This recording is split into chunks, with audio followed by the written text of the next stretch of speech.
Welcome back to your own YouTube channel একাগ্রতা classes.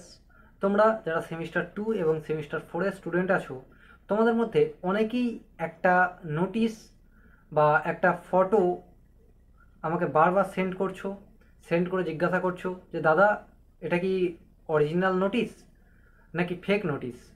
তো এই নিয়েই আমি আজকে ভিডিওতে সমস্ত ডিটেলস বলে দিচ্ছি। দেখো, যে নোটিশটি তোমরা সেন্ড করছিলে বারবার, সেটা ঠিক এরকম আছে। সেখানে কি বলা হয়েছে, সেখানে তোমাদের যে দেখো প্রথমে কলম আছে এক্সামিনেশানের। তো এখানে বলা হয়েছে 4-3 year BA BSc BCom semester 4 exam under CCF, এবং যেটা সিবিসিএস এর আছে, এবং তোমাদের যা সাপ্লি এক্সাম আছে অর্থাৎ পার্ট 2 বলে লেখা আছে যেটা, ঠিক আছে। এটার একটা টেন্টেটিভ ডেট দেওয়া হয়েছে। সেই ডেটটা কি বলা হয়েছিল, 12ই আগস্ট থেকে 4ই সেপ্টেম্বর। অর্থাৎ এর অর্থাৎ এই যে 12ই আগস্ট এবং 4ই সেপ্টেম্বর, এর মধ্যবর্তী যে 18টা দিন আছে, এর মধ্যেই তোমাদের এক্সাম শুরু হয়ে যাবে, এরকম একটা ডেট। আর প্র্যাকটিক্যাল এক্সামের জন্য ডেট কবে বলা হয়েছিল দেখো, সেটা 8ই সেপ্টেম্বর থেকে 20ই সেপ্টেম্বর পর্যন্ত। এটা হচ্ছে সেমিস্টার 4-এর ক্ষেত্রে। আর সেমিস্টার 2-এর ক্ষেত্রে কি বলা হয়েছে, 3rd নভেম্বর থেকে 17 নভেম্বর পর্যন্ত তোমাদের এক্সামের কথা বলা হয়েছে। এবং প্র্যাকটিক্যাল ডেট কবে বলা হয়েছিল, নভেম্বর তোমাদের 20 নভেম্বর থেকে 29শে নভেম্বর পর্যন্ত তোমাদের প্র্যাকটিক্যালের ডেট বলা হয়েছে, ঠিক আছে। তো এই যে নোটিশটা এখানে বলে রাখা হয়, সব থেকে প্রথমে যেটা বলি, নোটিশটা তোমরা শুনলে যে কি বলা হয়েছে, অর্থাৎ এখানে ভিতরে কি কন্টেন্ট আছে এই সমস্ত জানা হলো। আমি তোমাদের বলে রাখি, নোটিশটি কমপ্লিটলি ফেক নোটিশ, ঠিক আছে।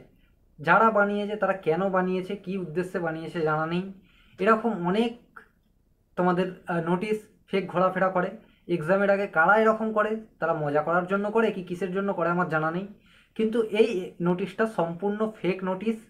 তাই তোমরা কি করবে, এই নোটিশটি মানে বারবার বিভিন্ন জায়গায় শেয়ারও করো না, কোনো কিছু করার দরকার নেই। যেমন তোমরা তোমাদের পড়াশোনা চালিয়ে যাচ্ছ সেইভাবে চালাও, ঠিক আছে। নোটিশটি দেখে কোনো প্যানিক করার মতো কিছু নেই। হ্যাঁ, তবে এক্সপেক্টেড ডেট যদি বলা হয়, সেমিস্টার 2-এর কোনো দিনই মানে ইউনিভার্সিটির তরফে নভেম্বর মাসে কোনো দিনই কোনো এক্সাম হয়নি, ঠিক আছে, আর নেবেও না কোনো দিন। আর এখানে যে সেমিস্টার 4-এর ডেটটা বলা হয়েছে 12ই আগস্ট থেকে 4ই আগস্ট পর্যন্ত, ঠিক আছে। এটার ক্ষেত্রে বলে দিই, দেখো তোমাদের যে ওখানে বলা হয়েছে, অর্থাৎ অ্যাডমিট কার্ড ডাউনলোড তোমাদের এই 5 তারিখে, এই যে 5 তারিখ তোমাদের অ্যাডমিট কার্ড ডাউনলোড। এবারে তোমরা জানো যে 5 তারিখের পরে, অর্থাৎ অ্যাডমিট কার্ড ডাউনলোড হওয়ার পরে ঠিক 1 সপ্তাহ বা 5 থেকে 6 দিনের মধ্যে তোমাদের এক্সাম শুরু হয়ে যায়। পুরানো রেকর্ড দেখে তেমনই মনে হয়, কারণ সমস্ত এক্সাম এইভাবেই শুরু হয়েছে। হয়তো অ্যাডমিট দেওয়া হলো যেদিন, তার 5 থেকে 6 দিন পরে তোমাদের কি করা হয়, এক্সাম নেওয়া হয়। তো এখানে যদি তোমাদের 5 তারিখে অ্যাডমিট দিয়ে দেওয়া হয়, তারপরে কবে শুরু হতে পারে, 9 তারিখ বা 10 তারিখ শুরু হওয়ার কোনো সম্ভাবনা নেই। কেননা 9 তারিখ তোমাদের হচ্ছে রাখি বন্ধন, ঠিক আছে, আর 10 তারিখ হচ্ছে তোমাদের কি রবিবার পড়েছে। এবার তাহলে কি 11 তারিখ হতে পারে? হ্যাঁ, 11 তারিখ তোমাদের এক্সাম হতে পারে, ঠিক আছে। বা 11 থেকে 14 তারিখের মধ্যে দুটো বা একটা এক্সাম দিয়ে দিল। তারপরে কি করবে, তারপরে তোমাদের 15, 16, 17 ছুটি থাকবে। ছুটি থাকার পরে খুব সম্ভবত তোমাদের 18 তারিখের পর থেকে সমস্ত এক্সামগুলো নিয়ে নেওয়া হবে, ঠিক আছে।